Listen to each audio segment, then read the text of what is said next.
Good morning, নমস্কার বন্ধুরা। আমি প্রিয়াঙ্কা। নতুন একটি দিনের শুরুতে নতুন একটি ব্লগে সকলকে জানাই অনেক অনেক ভালোবাসা। যে যেখান থেকেই আমার এই ভিডিওটি দেখছো, সকলের যেন আজকের দিনটি খুব ভালো যায় প্রভুর কৃপায়। এখন বাজে ভোর 4:30। এখন উঠে পড়েছি অনেকক্ষণ। এই দেখো রেডি হয়ে গেছি, বুঝতে পারছি সকালবেলা কোথায় যাচ্ছি সেজে গুজে। এখন বলবো না, চলো বাকি কথা পরে হবে। হঠাৎ প্ল্যান হয়েছে। আর এই দেখো লাগেজ নিয়ে এখানে শ্রেয়া রেডি, ওখানে শ্রেয়ার বাবা রেডি।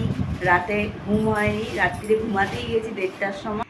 আমাদের কি বলতো, তিনজনেরই, আমরা ঘরে তিনজনই কেউই না ভোরবেলা উঠতে পারি না। এটা একটা আমাদের বদ অভ্যেস, কিন্তু কাজে বেরোনোর জন্য তো উঠতেই হয়।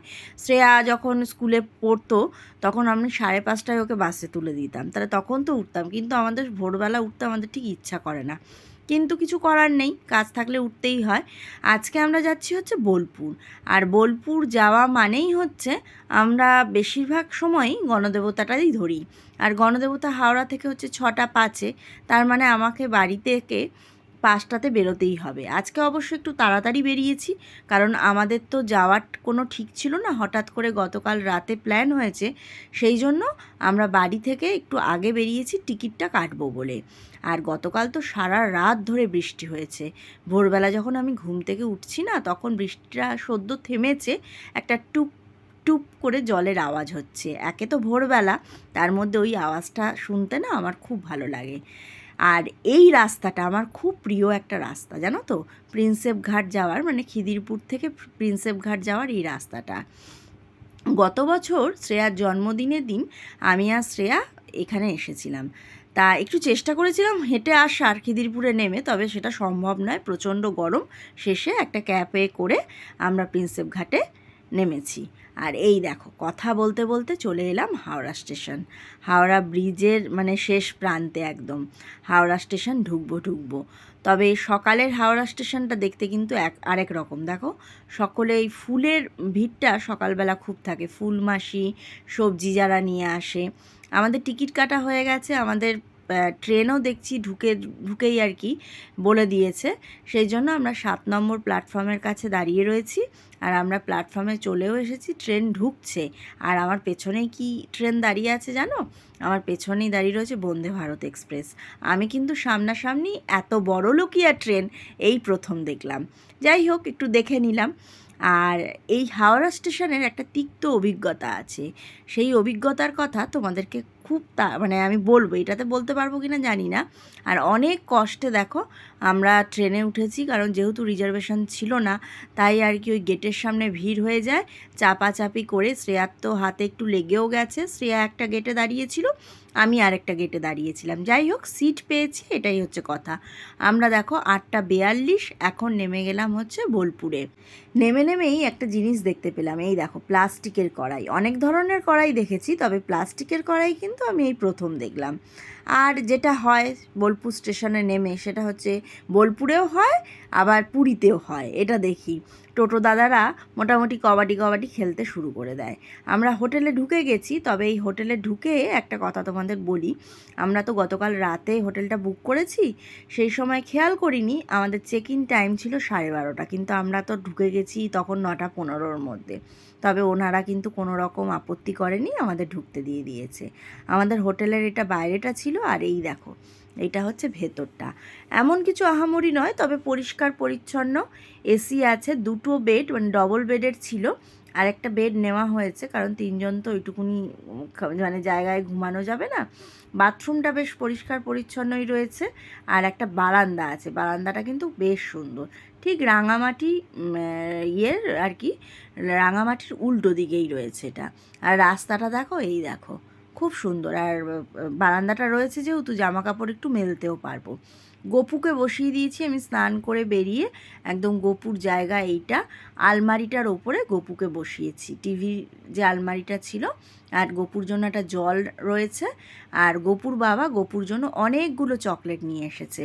আসলে কাছাকাছি এখন মিষ্টির দোকান পায়নি, তাই বললো এগুলো থাক, তারপরে যা হবে তখন পরে দেখা যাবে। তার মধ্যে থেকে আবার আমি একটা পার্ক গপুর হাতে দিয়ে দিলাম। আর এগুলো থাক, এবেলা ওবেলা যখনই যার যেরকম হবে সেই রকম করে গপুকে দেওয়া হবে। একটু রেস্ট নিয়ে আমরা এখন বেরিয়েছি হচ্ছে এবার দুপুরের খাবার খাবো। আর বলো না, অনেক দিন ধরে শ্রেয়ার বাবা খালি বলে মহামায়াতে যাব, মহামায়াতে যাব, সে যাওয়ার হয় না। এর আগে যখন কালী পুজোর সময়, কালী পুজোর না সরি দোলের সময় এসেছিলাম তখনও বলেছিল, কিন্তু তখনও হয়নি। আজকে মানে হচ্ছে। এই দেখো আমরা টোটো ধরে মহামায়ার সামনে চলে এসেছি। আর আমি তো জানি না, আমি এই প্রথম, শ্রেয়ার বাবা তো ও এখানকারইও অনেকবার এসেছে। এখানে তো ওইরকম কুপন সিস্টেম, আগে কুপন করে নিতে হয়। আমরা নিয়েছি হচ্ছে 2টো মাছের নিয়েছি আর একটা হচ্ছে চিকেনের। আমাদের প্রথম পাতে দিল হচ্ছে ভাত, সাথে একটুখানি ডাল। ডালটা কিন্তু বেশ থকথকে, সাথে পেঁয়াজ, কাঁচা লঙ্কা, লেবু আছে, পোস্ত দিয়েছে, আর একটা কুমড়ো দিয়ে একটা ওই আর কি ছেচকি মানে কুমড়োর ঘ্যাট, আর দুজনে মাছ দিয়েছি। আর শ্রেয়ার দেখো এটা চিকেনের ট্যালট্যালে ঝোল। বাইরে বেরিয়ে এসে মহামায়া হোটেলটাকে তোমাদের আবার আর একবার করে দেখাচ্ছি। এ দেখো, আর আকাশটা কি সুন্দর লাগছে দেখো। খাওয়া দাওয়া হয়ে গেছে, এবার আমরা যাচ্ছি হচ্ছে হোটেলের উদ্দেশ্যে। এখন দেখছি সূর্য মামা আবার একটু দেখা দিয়েছে। আমাদের সকলের চোখে প্রচণ্ড ঘুম, মানে আমরা এখন ঘুমাবার মানে জন্য আমাদের বিছানা আর কি ডাকছি। গতকাল রাতে তো ঘুম হয়নি, আর এখন পড়লেই ঘুমিয়ে পড়বো। ভালো করে দুপুরবেলা ঘুমিয়েছি। এখন বাজে ওই 5:30 6টা হবে। শ্রেয়ার বাবা তো বেরিয়ে গেছে, বাপ্পাদা এসেছিলো বাপ্পাদার সাথে আড্ডা মারতে, আমোদপুর থেকে বাপ্পাদা এসেছে। আর আমি আর শ্রেয়া এখন টোটো ধরে যাচ্ছি হচ্ছে রিহু গড়াইয়ের বাড়িতে। আমি তো চিনতাম না। শ্রেয়া বললো মা এখানে একটা দিদি আছে, সে অনলাইন সেল করে, আমি জানি, তা যাবে? আমি বললাম চল তাহলে। তা আমি চম্পাদিকে একবার ফোন করলাম, চম্পাদিও বললো যে রিহুর বাড়িতে যা, ওখানে ভালো ভালো কালেকশান আছে। তা চিনি তো না, টোটো ধরে এলাম। তারপরে এই তো নেমেই হচ্ছে রিহুর বাড়ি হচ্ছে এই রাস্তাটাতেই, মানে ইয়ে করাই রয়েছে। ওই দেখো 2টো মেয়ে বেরোচ্ছে, ওরা কিন্তু রিহুর বাড়ি থেকেই বেরোচ্ছে, হাতে দেখেছো ব্যাগ। সবাই মোটামুটি আসছে আর কি কেনাকাটা করতেই। আমরা ঠিক একদম রিহুর বাড়িতে চলে এসেছি। এই দেখো, এখানে প্রচুর কালেকশান আছে, তবে একটু দেখে খুঁজে নিতে হবে। দুজন কাকিমা, একজন দিদি আর একজন কাকিমা আছে, উনি মনে হয় রিহুর মা। কালেকশান বেশ ভালো। আমরা খুঁজে বার করে মোটামুটি আমাদের যেগুলো নেওয়ার মতন সেগুলো নিয়েছি। প্রচুর স্টক, কিন্তু একটু দেখতে হবে। এই নীল শাড়িটাও আমার বেশ ভালো লাগছিল, কিন্তু সেটা আর নিলাম না। আর কেনাকাটা হয়ে গেছে। আমরা ভেবেছিলাম আজকে একটুখানি SBI-এর ওই দিকেটা যাব, কিন্তু শ্রেয়ার জানো তো আবার একটু শরীরটা হঠাৎ করে দেখছি খারাপ খারাপ বলছে।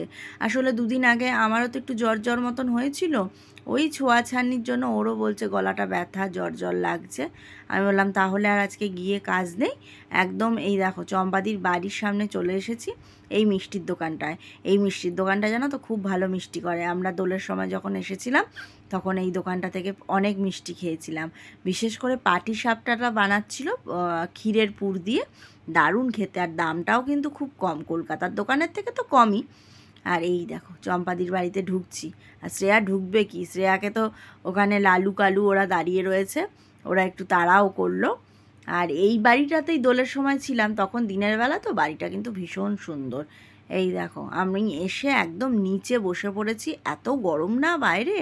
আর টম্পাদিদের এই টম্পাদি বলছি চম্পাদিদের এই বাড়িটা আর কি, ওই ডাইনিংটা খুব ঠান্ডা। এখানটায় বেশ পা ছড়িয়ে বসতে, আমার তো মেঝেতে বসতে ভীষণ ভালো লাগে। আর একটু খিদেও পাচ্ছিল। চম্পাদি বললো একটু চপ নিয়ে আসি। আমি বললাম যে চপ আর আনতে হবে না, কারণ এখন চপ খেলে আবার গ্যাস অম্বলও হচ্ছে, দরকার নেই। মুড়ি দিল, আর মুড়ির সাথে মুসুর সেদ্ধ দিল, আর মিষ্টি যেটা এনেছিলাম সেটা এখানে ধরে বসিয়ে দিয়েছে। আর বেশ ভালোই লাগছে, মুড়িটা আবার একটুখানি কড়াইতে নেড়েও দিয়েছে। আর মুড়ি এমন একটা নেশা জানো তো, একজন যদি কেউ খেতে আরম্ভ করে তখন ওই পাশে যে বসে থাকে সেও খেতে আরম্ভ করে। সেটা হচ্ছে শ্রেয়া। শ্রেয়া প্রথমে বলেছিল খাবো না, আমার খাওয়া শেষ হয়ে গেছে, তারপরে এলো হচ্ছে শ্রেয়ার বাবা, ওকেও আবার চম্পাদি মুড়ি দিল। চম্পাদি আর শ্রেয়ার বাবা কিন্তু দুজনে হচ্ছে কলেজ ফ্রেন্ড। হ্যাঁ, ওদের অনেক বছরের বন্ধুত্ব। হ্যাঁ, আর চম্পাদি অবশ্য একটু জুনিয়র ছিল, কিন্তু ওরা কলেজের থেকেই ওদের বন্ধুত্ব শুরু। আমরা এসেছি রাত্রেবেলা ডিনার করতে। কি খাবো ভাবছিলাম রুটি নেবো, আর ম্যাকডি ওই বারবার বিরিয়ানি খাবো বলে বিরিয়ানির দোকানে ঢুকেছি। এই সেই বিরিয়ানি।